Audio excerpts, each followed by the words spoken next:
Hey, first I want to talk about how your songs are just incredibly simple and beautiful, and not overproduced, in my opinion. I mean, and I know you guys, make your own, do all your own recording. Is that a goal always? It's like, let's not bury this with a ton of production. Yeah, I mean, yeah, do you want to answer this one? It hasn't actually been like a conscious decision to like not do something, but I think just the way that we are, and like the way that we've been learning in the studio, and when we started recording we were so new to it that we just felt that what we could do was just record what we did, which was playing live. And so our first experience of recording was just us at home in the lounge room jamming and making music, and that turned out sounding a certain way, and I think that we've kind of just got used to doing it like that. So there hasn't ever really been like, let's just keep it stripped back, or I think it's just how we've been used to making music. I'm real curious. I know you do solo projects still, which I think is cool.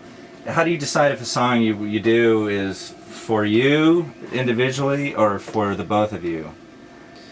Well, recently I went off and did a solo album, and there was a song on there that I thought that would work really well with what we do, and so I moved it across to the record that we have now, Down the Way.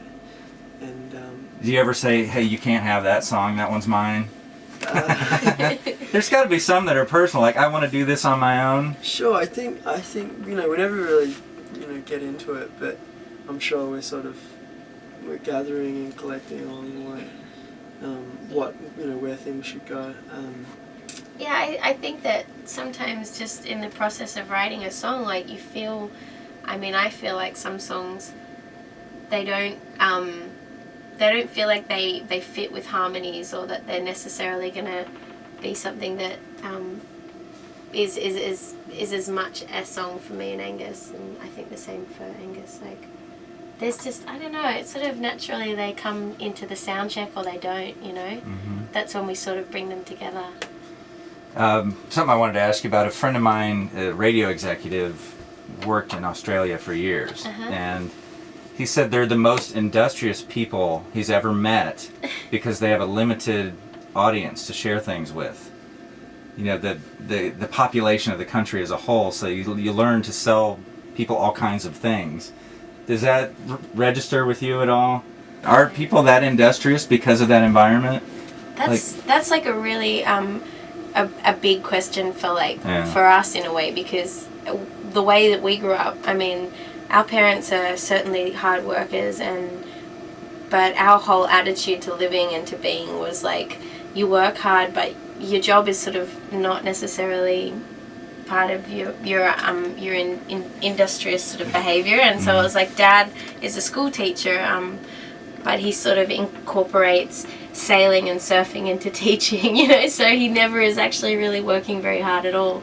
And I think we sort of apply the same logic to the way that we live, and we play music for a living. And so it doesn't matter really if 5 people buy the record or 500, as long as it means we can keep playing shows. We're kind of doing what we love. And I understand you have a sister that plays. Did you ever try to recruit her into the...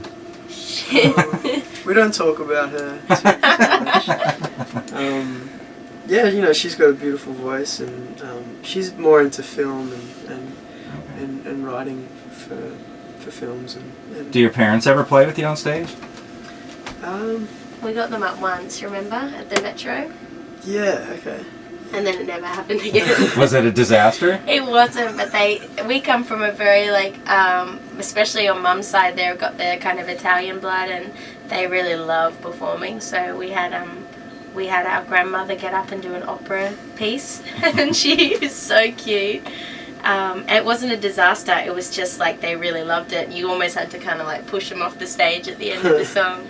So, and Dad hasn't ever got up though, has he? No, Dad hasn't. Dad plays in his own band, and you know, he's off doing his thing. I don't know, he's probably too good for us. He's too busy. Yeah.